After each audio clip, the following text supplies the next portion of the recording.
Assalamu alaikum and welcome to another new and exciting edition of your favorite program, Good Answer. I'm your host Malik and I'm joined by the founder of Huda TV, our beloved Sheikh, Yousef Estes. Assalamu alaikum, Sheikh Yousef. Wa alaikum salam. Hey Sheikh, you know, it's not just us over here. We also have our studio audience. Assalamu alaikum, guys. I hope you guys have some good questions, or a good question to start off with, because I know, Sheikh Yousef, you have a good answer. I hope. Inshallah, but I have you on the hot seat right now because I have a gentleman from the UK. We went to the question UK. from the UK? We have a question from the UK. You're on the hot seat. Can you answer it? Well, let's find what the question is. Let's check it out. All right, you guys check out this clip. Assalamu alaikum. My name is Muhammad Yousef. I'm an accountant. Basically, my question to Yousef Estes is why Islam is undermined around the world. Is this the fault of a Muslim or the fault of a non-Muslim, or they look at toward the Islam? Hey, Sheikh, you're on the hot seat. I like my seat over here. I'm feeling comfortable because he asked you a tough question.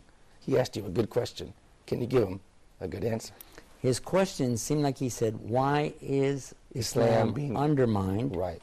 Is it from the Muslims? Is it from the non-Muslims? Exactly. Is that what he said? That's exactly what he said, yeah. Well, let's ask the studio audience here. Anybody have something?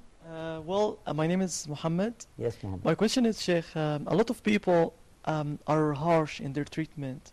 I'm not sure if this is the reason behind that. Can you give us more insight about how can we treat with other people?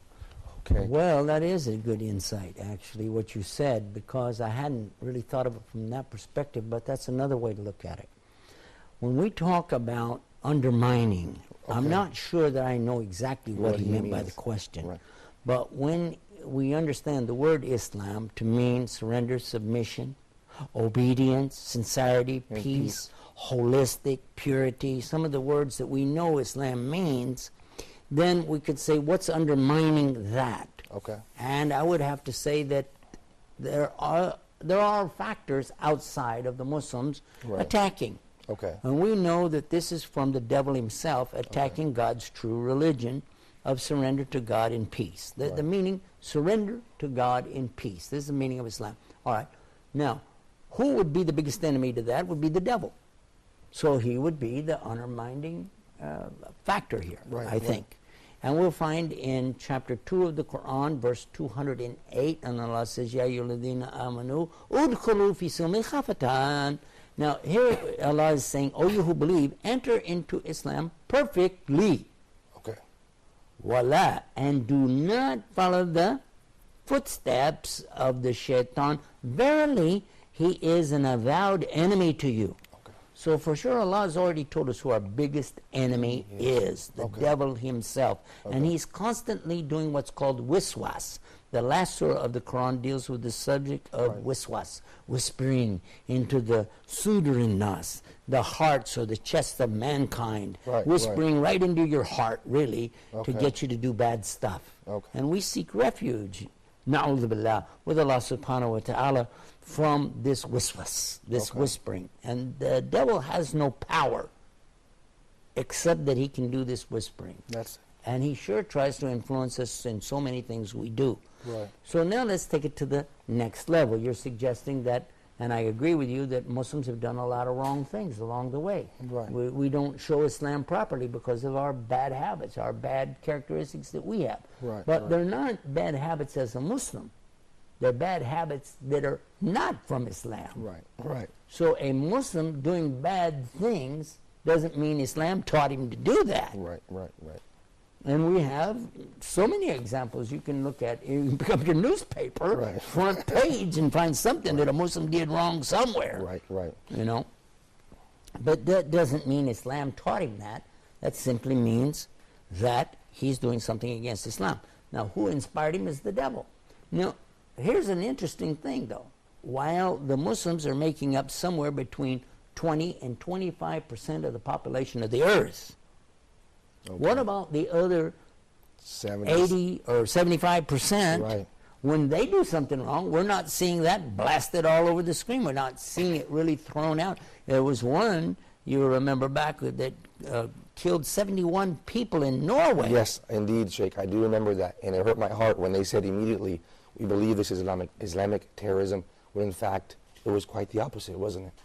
Yeah, yes, you're right. While it was going on, they were saying this is an Islamist out here. It looks like, oh, it's Islamic. And he said himself he was doing it against Muslims, against Islam. Yeah. And he said it was self-defense.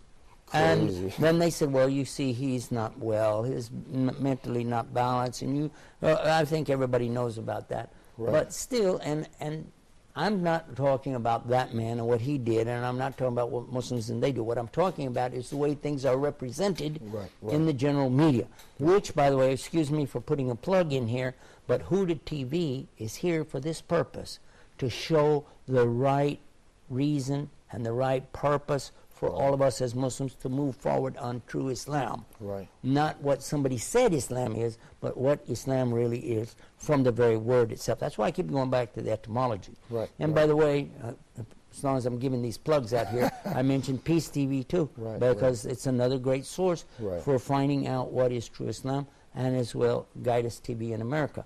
What we're saying again and again to all of the Muslims, guys, understand, for crying out loud, there are forces out there trying to get you to do bad things and then say, see what he did? Right. And that's the devil himself. He'll come to you, oh, do this, do this, do this, and you do it, and then he's your enemy. He'll say, ha, see what he did? Look at that. So this is the shaitan. This is the devil himself inspiring you to do bad, and then inspiring your enemies to notice it and promote that as though it was Islam. Right. And this is what we are seeing everywhere. I want us to focus on ourselves and not blame anybody else. Let us not blame Jews or Christians. Let's don't blame the media. Let's don't blame the politicians. Don't blame these false kings or any of the rest of it. Let's don't even blame the devil. You know what? Let's blame ourselves, because everybody's living in the same world. Every human being is out there is dealing with the same kind of problems. We don't have any more excuse than anybody else. Right. Excellent. You're making choices. Live up to that. You made the choice, now deal with it. You said something, you did something, it was wrong. Say, you know what, I'm wrong, astaghfirullah, I apologize. Hardest thing in the world for a human being to say. Excellent. True or false? That's a good answer. It's true.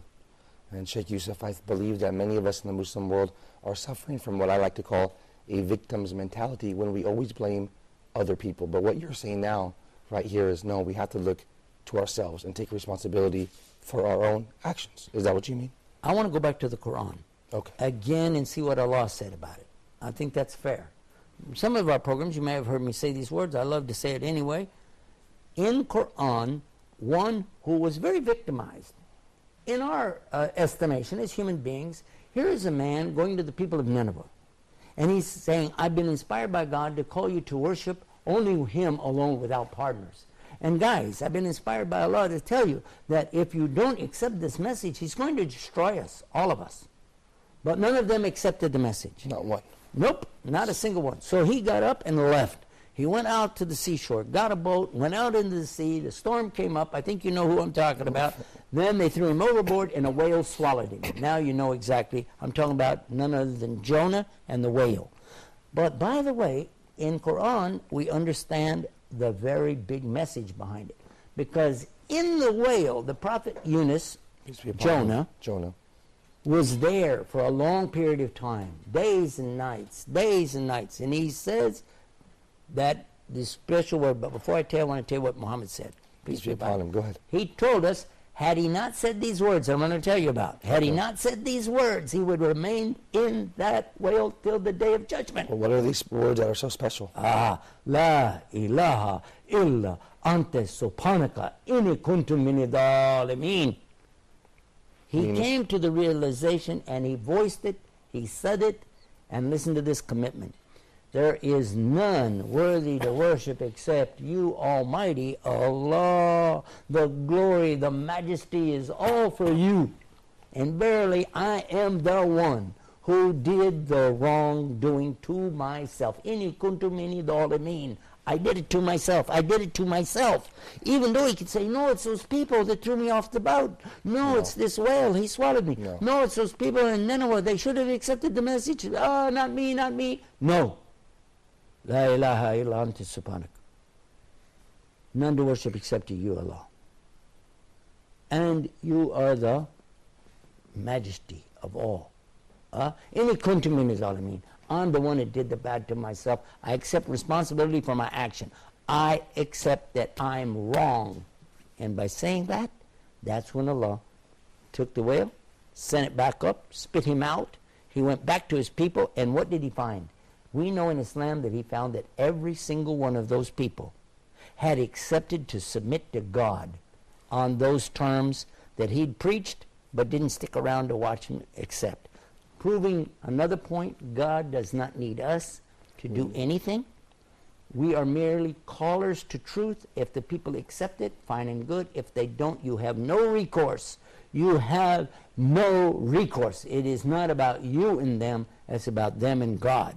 If they accept it, fine. If they don't, you don't do anything to them. Excellent. Another good answer, Sheikh Yousef. So we can say here, the point is not just sincere repentance, but also taking responsibility for our actions. Absolutely. If you don't take responsibility for your action, how can you repent? Of course. You have to say, I'm sorry I did it. What do you say, I'm sorry that he did it? Good answer, Sheikh Yousef. But we have another good question from our studio audience. Go ahead, brother. Salam alaikum, Sheikh. My name is Muhammad. Muhammad. Are Muslim countries backwarded? And if so, why? Thank you, brother. I think he's asking us, are Muslim countries backward, and is Islam to blame? Well, first of all, what do you mean by backward? If we mean by backward, that we find in many Muslim countries, people are using donkeys, camels, Right. horses, and actually people to haul things around. Right. We're seeing ox carts made out of wood. We're seeing shelters built out of sticks and stones. We're seeing little homes made out of bamboo. And we're seeing people living in rice paddies and working in water up to their knees. And we're seeing all of these problems out there. Then we say, okay, they're backward. Right. What is the reason behind that? That's the good question. I'd like to take a break and come back and give you the good answer right after that. Thank you so much, Sheikh Yousef. You guys stay tuned for the good answer with Sheikh Yousef Estes. Welcome back to Good Answer, Sheikh Yousef Estes. I'm feeling comfortable over here. You're on the hot seat. You got to come up with these good answers, and we have a lot of tough and good questions. Well, before the break, the brother from the studio audience asked us, are Muslim countries backward, and is Islam to blame for this? Actually, we do see in many of the Muslim countries poverty Okay. and lack of education. If this is the case that we're saying, are Muslim countries backward in that respect, we would have to say yes, compared to America, compared Right, to Europe, right. compared to UK, Right. yes, that's a backward situation. Okay. Is Islam to blame for it? Absolutely not. Why not? Oh, because first of all, what we know in education today, especially in the areas of science Right. and medicine, language, preservation of history, authentication of facts, all of these sciences that we know today are originating, for the most part, from Muslim scholars throughout the many centuries. We can go back to Spain, for instance, take, for example, 1,000 years ago, and you'd be very surprised to see the advancements that they had then that we still use until this day, Okay. that we rely on for scientific evidences in embryology, Okay. Mashallah. geology, astronomy, understanding hydrology, the water cycle, and so on. All of these things, we can find a lot of examples coming to us from the great learning centers in Andalus, Cordoba, Fez in Morocco, Al-Azhar in Egypt. So many places that we can look at. And don't overlook Baghdad Of course, in Iraq. and Damascus. Right. And don't overlook the Saudi Arabia, which has given us some very good examples of higher education. Right. Today, though, that is played down and made to look as though, no. Right. But as I heard Dr. John Esposito say in Washington, D.C. one time, he said this is knowledge which is borrowed and then re-borrowed Mashallah. back again and made to look like it belongs to the Western society. But however, the fact is there are so many things we know today that are actually coming right straight from Quran and Hadith of Muhammad and the great scholars who have interpreted and understood these things. So it is very unfair and unwise to make such a statement. Now, as to the condition of Muslims, let us deal with that. Okay. What is the reason for this extreme, and I will use that word, extreme level of poverty for Muslims around the world? Two factors. One is greed. Greed on the part of Muslims themselves, Okay. throwing other Muslims into a very bad circumstance by not giving charity, Right. by not giving their support as they could from zakat. And greed from non-Muslim sources who want to take the resources from the Muslim lands for themselves. This is very clear what's happening. You don't have to be the rocket scientist. You don't have to be the star journalist to know what's really going on in the world is greed. And when there is greed, people do suffer, and there's no doubt. But let us also consider the fact, as we've mentioned before, that there are such a huge number of Muslims in the world that there is poverty around the world. Of course. So if you include all of these factors, it balances out. Of course. But check this out. In the United States of America, the level of highest education is amongst Muslims. I'm so glad you mentioned that, Sheikh Yousef Estes. A lot of people don't know that. And what else can we say about that? Is it true that American Muslims also enjoy a higher economic class as well? There are those Muslims throughout the world who are the most wealthy, materialistically speaking, in the world. In Saudi Arabia, in Kuwait, Right. in Qatar, Right. and in UAE, and the Gulf countries. But not only there. You'll find, and you might be surprised to know, in Turkey, some very rich Muslims. MashaAllah. And in Egypt, some very wealthy.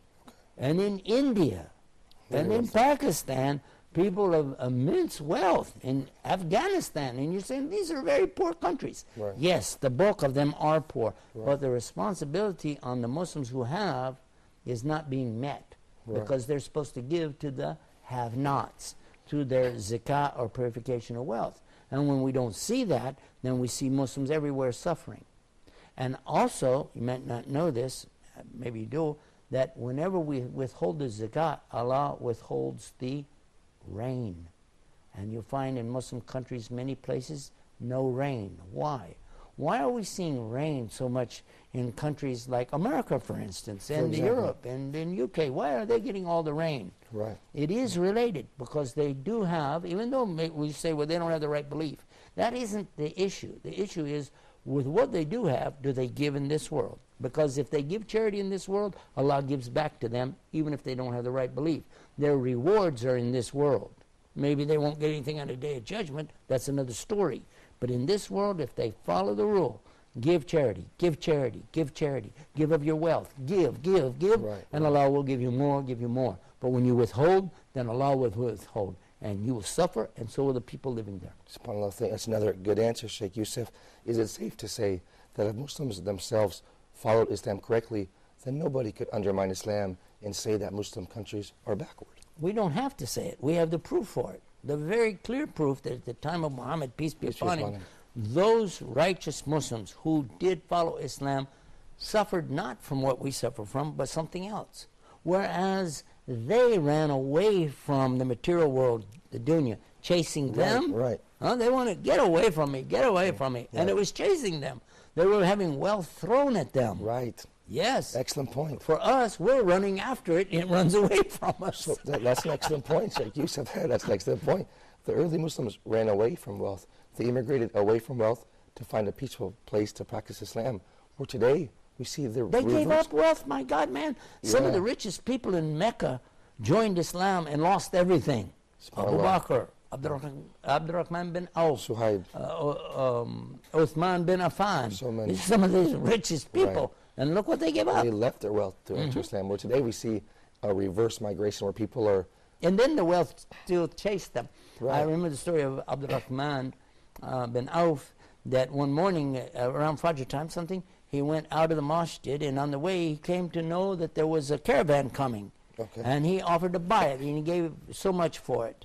And as he was coming back in, I don't know if he went to the toilet, what he went, but when he was coming back in, somebody else came to him to buy it from him, and he hadn't even seen it yet. And he had it. Okay, so he accepted this profit. Right. He had already paid for it. Now he accepted a profit for it, and he gave it all to Islam when he got back in the mosque. He just gave it to the Prophet and said, here, take all of it. MashaAllah, another good answer, Sheikh Yousef. What about our studio audience? Do you think they have another good question? Let's find out.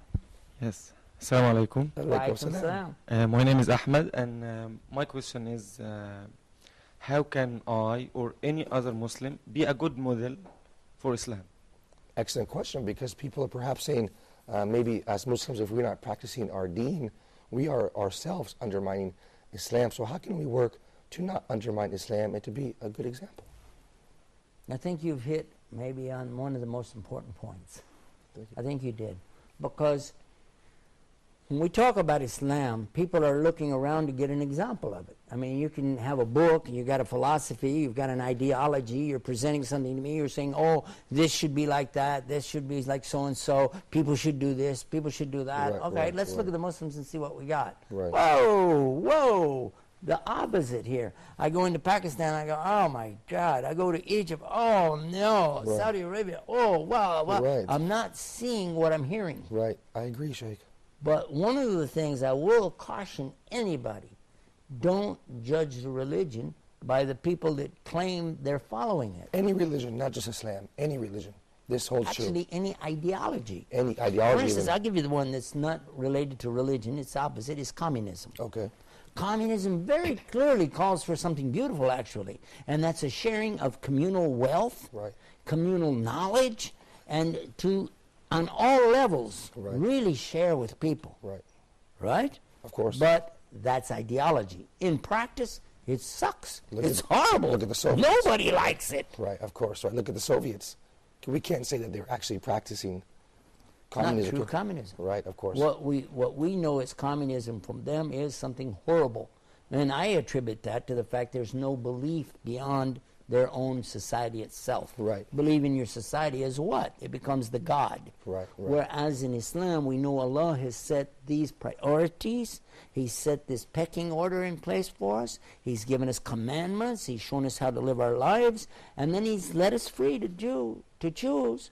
But if you'll choose what He said, you'll find that all this society will come together in a very nice way. Another good answer, Sheikh Yousef Estes. What about the next episode? Do you think you have some more good answers? Because I have some more good questions for you. Well, we'll find out soon enough. Okay, you guys stay tuned next time for more, inshallah. For more good answer with Sheikh Yousef Estes. Assalamu alaikum wa rahmatullahi wa barakatuh.